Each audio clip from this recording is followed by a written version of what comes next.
அண்ணாமலை வந்து ஒரு என்ன சொல்கிறது, விளம்பர பிரியர். நேற்றுக்கு வந்து எடப்பாடிக்கு அங்கே அப்பாயின்மெண்ட் கொடுத்து கூப்பிட்ருக்காங்க. இவர் போய் அங்கே அண்ணாமலை அப்பாயின்மெண்ட்டுக்கு நிற்பார். எனக்கு தெரிந்த வரைக்கும் பாஜக அதிமுக கூட்டணி வந்தால் அண்ணாமலை இந்த பதவியிலிருந்து எடுக்கப்படுவார். அதுதான் ஃபஸ்ட்டு அவங்க கண்டிஷனாக இருக்கும். ஏனென்றால் அடிப்படையான அதிமுக உறுப்பினர்கள் புரட்சி தலைவி ஜெயலலிதா அவர்களையும் அதிமுக வழி பற்றியும் மிக தவறாக பேசியதை அதிமுகவில் உள்ள மானமுள்ள எந்த தொண்டனும் மறக்க மாட்டான். ஒரு எடப்பாடி மட்டும் ஓட்டு போட்டால் ஜெயிக்காது, அந்த எடப்பாடிக்கு கீழே இருக்கிற அத்தனை பேரும் ஓட்டு போடணும். அதனால் அதை என்னை எடுத்துடாதீங்கன்னு கெஞ்சலாம்.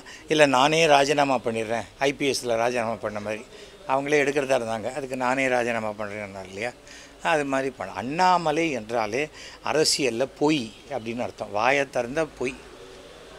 இப்போ என்ன செருப்பு போட்டுக்காது, எப்போ இருக்கார் டெல்லிக்கு சொல்லுங்கள் கேட்டானே, செருப்பு தானே போட்டுக்க மாட்டேன், ஷூ போட்டுக்கிறேன் அப்படிம்பார்.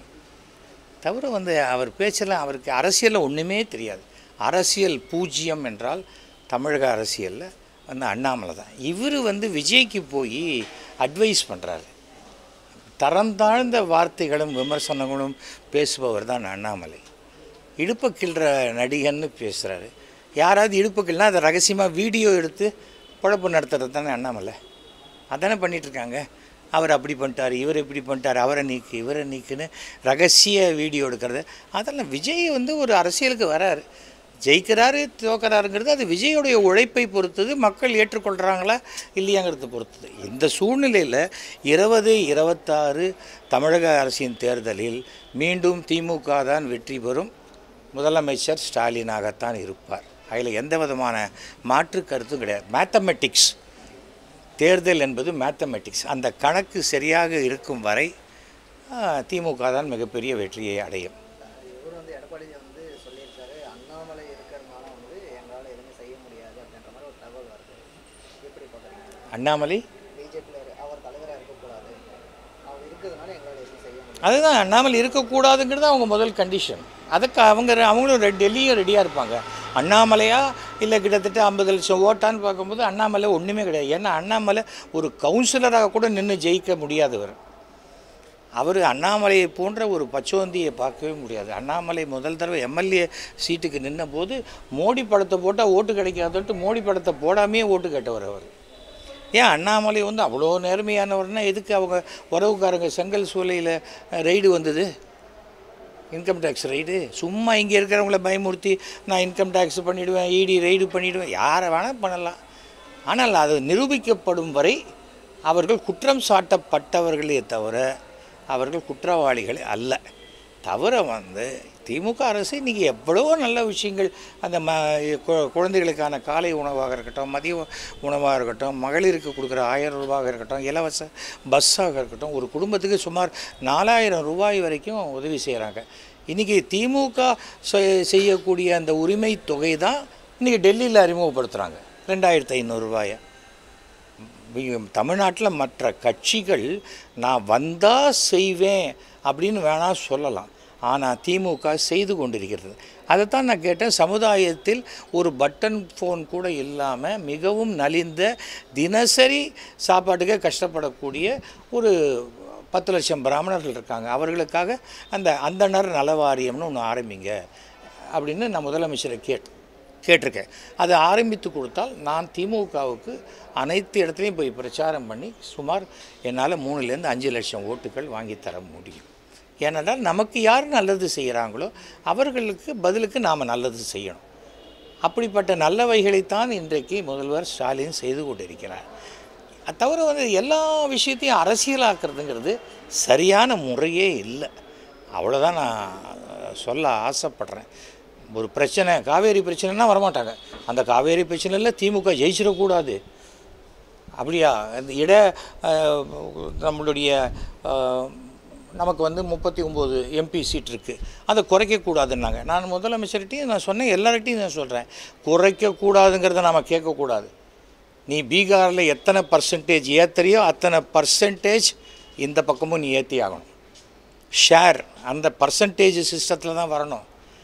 அன்றைக்கி சொன்னாங்க நீங்கள் எல்லோரும் குடும்ப கட்டுப்பாடு பண்ணணும்னு. அப்போ தென் மாநிலத்தில் இருக்கிறவங்க எல்லோரும் பண்ணாங்க, சென்ட்ரல் கவர்மெண்ட் சொல்லிட்டாங்கன்ட்டு அப்படியே குடும்ப கட்டுப்பாடு பண்ணிக்கிட்டோம். அரிசி கொடுத்தாங்க, பருப்பு கொடுத்தாங்க, பணம் கொடுத்தாங்க, எல்லாம் வாங்க அதை ஆனால் குடும்ப கட்டுப்பாடு பண்ணிக்கிட்டோம். ஆனால் நார்த்தில் அவங்க முட்டையிட்டு குஞ்சு பொறிச்சு அப்படியே நிறையா போயிடுவாங்க. அப்போ அவங்களுக்கு நிறைய எம்பி சீட்டு கொடுக்க முடியுமா? அது கொடுக்க முடியாது. எல்லா மாநிலங்களுக்கும் உண்டான ரெப்ரசன்டேஷன் இருக்கணும். இப்போ 6 லட்சம் பேருக்கு ஒரு எம்பி சீட்டாக மாற்றுங்க. சவுத்தில் 5 லட்சம் பேருக்கு ஒரு எம்பி சீட்டுன்னு கொண்டாங்க. நீ வந்து பீகார்லேயோ உத்தரப்பிரதேசத்துலேயோ 80 சீட்டை நீ 120 சீட்டாக ஆக்கும் பொழுது தமிழ்நாட்டில் இந்த 39 சீட்டு 69 சீட்டாகவோ 70 சீட்டாகவோ ஆக்கப்பட வேண்டும். அதுதான் உண்மையான வளர்ச்சி. ஒருத்தர் ஒரு குழந்தை பிறகுது, மண்டை மாத்திரம் இவ்வளோ பெருசு இருக்குன்னா ஐயோ என்ன குழந்தை இப்படி பிறந்துருச்சு, இல்லை ஒரு கை மட்டும் இவ்வளோ அவசரமாக இருக்குது, ஒரு காது மட்டும் அப்படி இருக்குன்னா அதுதான் அவங்க சொல்கிறது. தமிழ்நாட்டுக்கு குறைக்க மாட்டோம், பாக்கி ஊரில் பெருசு பண்ணிப்போங்கிறத சொல்லலை. அவங்க எல்லாத்தையும் தீர்மானித்து தானே அத்தனை 880 சீட்டுக்கு மேலே இருக்கிற புதிய பாராளுமன்றம் கட்டினாங்க. அப்போ தமிழ்நாட்டுக்கும் சேர்த்து தான் வைக்கணும். தமிழ்நாட்டில் செங்கோலை மட்டும் அங்கே வச்சா போருமா?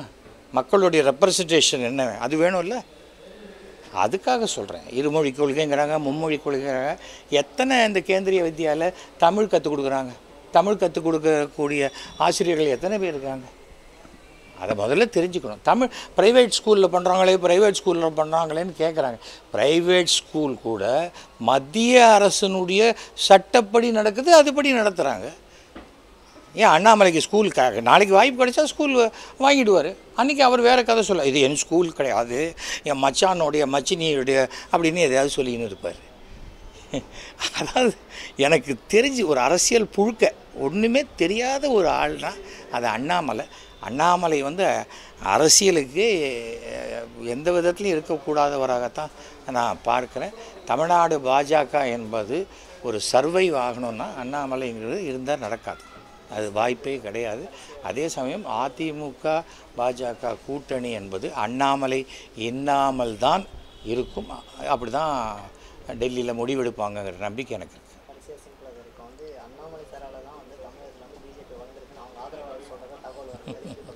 அண்ணாமலைங்கிறது என்ன, ஊதின பலூன் ஒரு ஊசி வச்சு அப்படின்னா அப்படின்னு ஆகிடும், அவ்வளோதான். அண்ணாமலை ஆனாலும் சரி, நான் சொன்னேன் 40 சீட்டு தோக்குன்னு சொன்னேன்னா இல்லையா?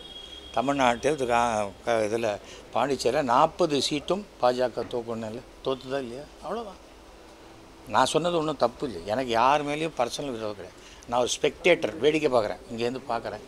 அதில் என்ன நடக்குதோ அதை நான் சொல்கிறேன். அண்ணாமலை 0 வாய் தான் இங்கேருந்து இது வரைக்கும். அது என்ன வேணாம், ஏர்போர்ட்டில் பேட்டி கொடுக்க மாட்டேன் அப்படின்ட்டு அதையே 10 நிமிஷம் ஏர்போர்ட்டில் பேட்டியாக கொடுப்பார். நீங்கள் பாருங்களேன், எது வேணாம் உங்களுக்கு அட்வைஸ் பண்ணுவார். நீ என்ன தம்பி படிச்சிருக்க, நீ என்ன படிச்சிருக்க, நீ படித்ததுக்கே ஒழுங்காக இல்லை, அடுத்தவன் நீ என்ன படிச்சிருக்கன்னு கேள்வி உனக்கு. இது வந்து இன்றைக்கு திமுகவினுடைய சாதனைகளை சொல்கிற மாதிரி ஒன்றுமே இல்லை. ஒரு ப்ரெட்டும் ஒரு பன்னும் ஜாமும் சேர்த்து வாங்கினா அது ஜிஎஸ்டி வரும்னா அவன் தனியாக ஜாமும் வாங்கிக்கிறான், தனியாக இது வாங்கிக்கிறான், அவ்வளோதான். இல்லை, நான் இனிமேல் எந்த கட்சியிலையும் சேர மாட்டேன் சார். எனக்கு அரசியல் போரும். இப்போ நான் நண்பர்களாக இருக்கிறதா விருப்பப்படுகிறேன். ஆதரவை நான் கண்டிப்பாக அன்றைக்கி என்னுடைய நாடகத்துக்கு வந்து மாண்புமிகு முதலமைச்சர் ஒரு நண்பராக பேசினார். அதற்கு நன்றி கடனாக 2026 தேர்தலில் அவர் என்ன சொன்னாலும் அங்கே போய் நான் பிரச்சாரம் செய்வேன். அதே போல் 2010லேயே தீர்மானிச்சிட்டேன், இனிமேல் நான் எந்த தேர்தலையும் நிற்கவும் மாட்டேன்னு சொல்லி. யாரோ சில பேர் இந்த மாதிரி சில லூசுங்கெல்லாம் சொல்லிகிட்ருக்கு, அடுத்தது மயிலாப்பூர் எம்எல்ஏ சீட்டு கேட்பார். நான் கேட்க மாட்டேன். நான் ஏன் கேட்கணும்? என்னை விட எத்தனையோ பேர் இருக்காங்க நல்லவங்க, கொடுக்குறோம். ஒரு இதுவே திமுக என்பது வேறு, திராவிட கழகம் என்பது வேறு. அதை நான் புரிஞ்சு வச்சிட்ருக்கேன். அதனால் எனக்கு எந்த பிரச்சனையும் கிடையாது. அதை புரியாதவங்க தான் கசாமுசான்னு பேசிகிட்டு இருக்காங்க, அவ்வளோதான். ஓகே.